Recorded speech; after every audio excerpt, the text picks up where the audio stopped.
Assalamualaikum warahmatullahi wabarakatuh. Apa kabar abang dan kakak di rumah? Miss Azizah doakan pagi hari ini dalam keadaan sehat walafiat, dalam lindungan Allah Subhanahu wa Ta'ala, dan abang dan kakak tetap semangat ya dalam belajar daringnya. Nah, abang dan kakak, kemarin kita sudah lebaran ya kan, sudah liburan lebaran. Nah, abang dan kakak pasti sudah semangat lagi nih untuk memulai pelajarannya. Nah, gimana liburan lebarannya? Pasti sangat mengasihkan dan menyenangkan kan? Nah, abang dan kakak, sekarang kita akan melanjutkan pelajaran kita. Nah, ketemu lagi dengan Miss Azizah. Kita akan melanjutkan pelajaran tema 8 kita, Praja Muda Karana, subtema 3, Aku Suka Berpetualang. Ya, aku suka bertualang. Kita akan memasuki pelajaran 1 dan 2. Nah, abang dan kakak, sebelum kita memulai pelajaran kita, mari sama-sama kita membaca doa belajar ya. Doa dimulai. Bismillahirrahmanirrahim. Rabbi zidni ilma warzuqni fahma wa amalan mutaqabbala. Amin ya rabbal alamin. Abang dan kakak ya, semoga dengan kita membaca doa sebelum belajar tadi, Allah mudahkan kita dalam memahami pelajaran hari ini. Oke abang dan kakak, Miss akan membacakan tujuan pembelajaran kita. Yang pertama, agar abang dan kakak dapat menyebutkan contoh sikat yang sesuai arti teks Bhinneka Tunggal Ika dengan benar. Yang kedua, agar abang dan kakak dapat mengklasifikasi jenis lambang atau simbol lalu lintas dengan benar. Dan yang ketiga, agar abang dan kakak dapat mengidentifikasi kombinasi unsur-unsur garis, bidang, dan warna dalam sebuah karya dekoratif dengan benar. Nah, itu tadi adalah tujuan pembelajaran kita. Oke, abang dan kakak, kita akan membaca sebuah teks ya. Nah, di sini teksnya berjudul tentang bertualang. Ya, masih tentang anggota pramuka. Oke, Miss akan membacakan ya. Teksnya abang dan kakak diharapkan menyimak dan memperhatikan Miss membaca, atau kita membaca bersama-sama. Oke, Miss mulai ya. Bertualang. Bertualang berarti pergi kemana-mana mencari pengalaman.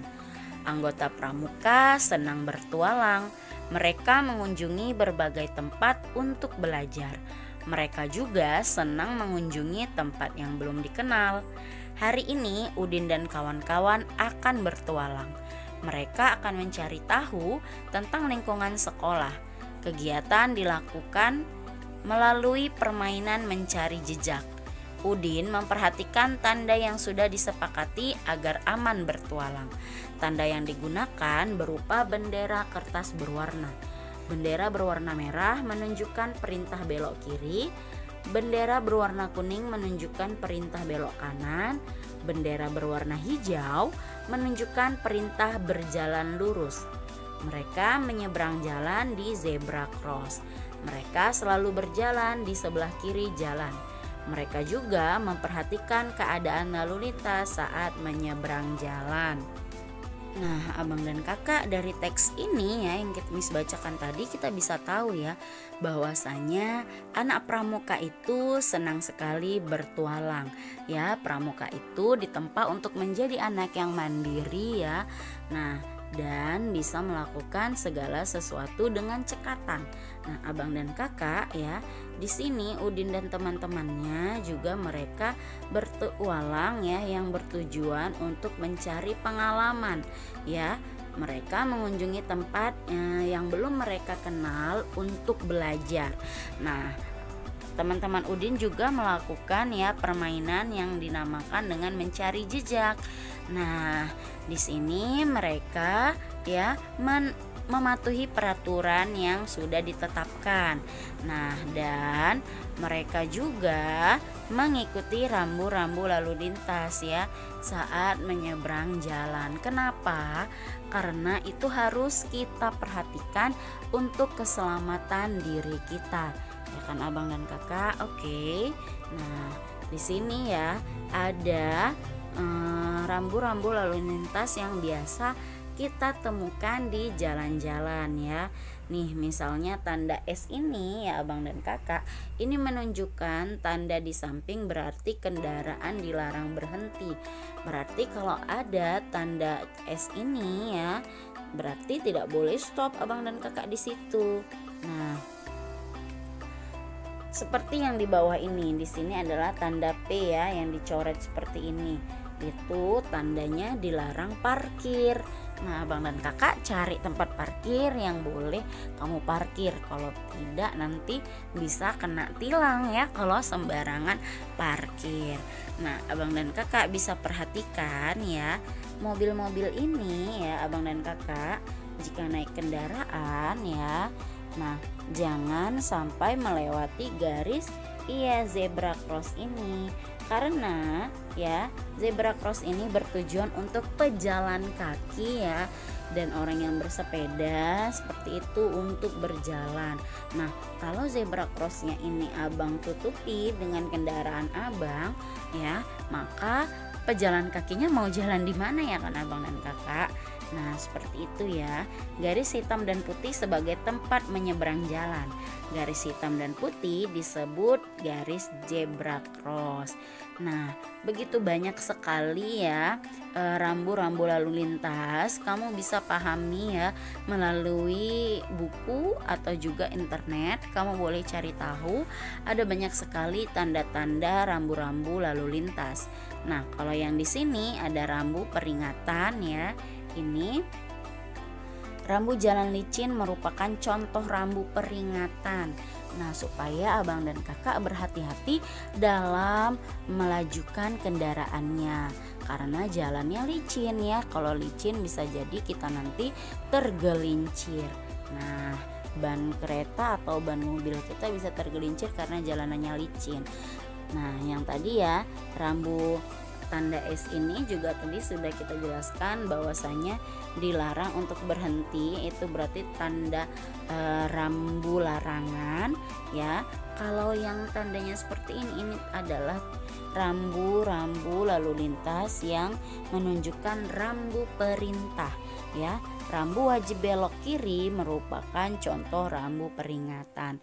Nah, itu dia abang dan kakak. Dan yang terakhir ya, di sini ya, sering sekali kita juga bisa menemui di sepanjang jalan ya. Di sini ada rambu petunjuk. Nah, rambu petunjuk ini ya gunanya untuk menunjukkan arah ya. Contohnya ini rambu petunjuk ya. Misalnya abang dan kakak mau tahu di mana SPBU, di mana masjid, di mana rumah sakit. Nah, seperti itu ya abang dan kakak. Jadi rambu-rambu lalu lintas ini ya ada sifatnya yang peringatan, larangan, perintah dan juga petunjuk. Nah, segala sesuatu yang ada di sini wajib kita taati ya, apalagi rambu peringatan, larangan dan perintah, agar kita selamat berkendara di jalan raya ya abang dan kakak. Oke abang dan kakak, kita lanjut ya. Nah, di sini kita akan belajar tentang unsur garis dalam karya dekoratif. Nah, ada banyak kendaraan di jalan raya, ada mobil dan ada motor. Ada juga sepeda dan bus. Perhatikan gambar di samping ya. Gambar di bawah ini ya, kendaraan ini diberi hiasan agar menjadi lebih menarik. Hiasan pada benda seni ada berbagai bentuk. Ada hiasan berbentuk titik-titik yang ini ya. Dan ada juga yang berbentuk garis-garis ya. Nah, abang dan kakak bisa perhatikan nih, ada yang bentuknya bunga-bunga ya, ada yang bentuknya titik-titik, ini garis-garis. Nah, ternyata dari garis dan titik-titik itu bisa menjadi karya seni dekoratif yang cantik ya. Abang dan kakak kasih sedikit warna, maka bisa menjadi karya dekoratif yang indah. Nah, kita lanjut ya. Kita akan belajar tentang mengenal budaya Indonesia. Nah, kita sudah mengetahui bahwasanya Indonesia ini ya mempunyai banyak suku dan budaya, mempunyai banyak bahasa dan ada beberapa agama ya yang dilegalkan di Indonesia ya, yang sudah disahkan. Nah, Indonesia negara yang kaya akan budaya. Ada berbagai macam suku dan agama di Indonesia. Masyarakat memiliki masyarakat memiliki kebiasaan dan budaya yang sangat beragam. Meskipun berbeda-beda bangsa, ya, Indonesia tetap hidup rukun. Semua bekerja sama menjaga Indonesia. Hal ini sesuai dengan simboyan Indonesia, yaitu Bhinneka Tunggal Ika. Nah, coba Abang dan Kakak perhatikan ya di sini bahwasanya ya di sini ada si Udin dan juga si Edo. Nah, Udin ya dia beragama Islam. Edo beragama Kristen Protestan. Udin dan Edo tetap rukun berteman. Udin dan Edo menerima dan menghormati perbedaan. Nah, di sini juga ada Siti ya. Siti ini dan juga ada si Dayu. Siti berasal dari suku Minang. Dayu berasal dari suku Bali. Nah, Siti dan Dayu tetap rukun berteman. Siti dan Dayu menerima dan menghormati perbedaan. Beni dan Lani memiliki pendapat yang berbeda saat berdiskusi. Beni dan Lani tetap rukun berteman. Beni dan Lani menerima dan menghormati perbedaan. Nah, Abang dan Kakak ya, kita harus menghormati dan menerima perbedaan ya, contohnya agama dan juga perbedaan pendapat dengan teman kita ya. Tidak selalu harus kita berteman dengan sesama agama kita ya, tapi agama kita itu, teman-teman yang di agama kita itu adalah saudara. Teman yang di luar sama dengan agama kita adalah saudara sebangsa dan setanah air. Ya, Abang dan Kakak wajib kita juga menjalin silaturahmi dengan mereka, menghormati perbedaan dengan mereka dan menghormati pendapat mereka. Nah, contohnya Silani, Udin, Siti, Dayu, Beni dan juga Edo ya, mereka mempunyai agama yang berbeda-beda, suku yang berbeda-beda ya, tapi tetap satu bangsa, yaitu bangsa Indonesia. Nah, mereka menghargai perbedaan tersebut ya dan menghormatinya. Abang dan Kakak, sikap Udin dan kawan-kawan sesuai dengan semboyan negara Indonesia. Nah, semboyan negara kita adalah Bhinneka Tunggal Ika. Bhinneka artinya berbeda-beda, tunggal artinya satu, ika artinya juga. Bhinneka Tunggal Ika berarti meskipun berbeda-beda tetapi satu juga. Meskipun memiliki banyak suku, bangsa dan agama, tetapi semua tetap satu Indonesia. Nah, jadi kalau kita menjalin kerukunan hidup beragama ya di Indonesia ini, maka akan terjalin kerukunan, kedamaian dan kesejahteraan. Sehingga ketika ada bangsa lain yang ingin memporak-porandakan negara kita, kita bisa bersatu untuk melawannya. Begitu ya Abang dan Kakak. Nah, Miss harapkan sudah mengerti nih Abang dan Kakak dengan materi yang Miss sampaikan hari ini. Nah, sekarang ada tugas nih. Tugasnya adalah cobalah Abang dan Kakak hias gambar bus di bawah ini. Hiaslah menggunakan garis dan titik agar lebih menarik. Jangan lupa pergunakan warna juga ya, dikasih warna agar lebih menarik juga. Nah, Abang dan Kakak, sampai di sini ya pembelajaran kita pada pagi hari ini. Semoga apa yang disampaikan tadi menjadi ilmu yang berkah dan bermanfaat untuk Abang dan Kakak. Miss akhiri dengan lafaz hamdalah, alhamdulillahirabbil alamin, dan assalamualaikum warahmatullahi wabarakatuh.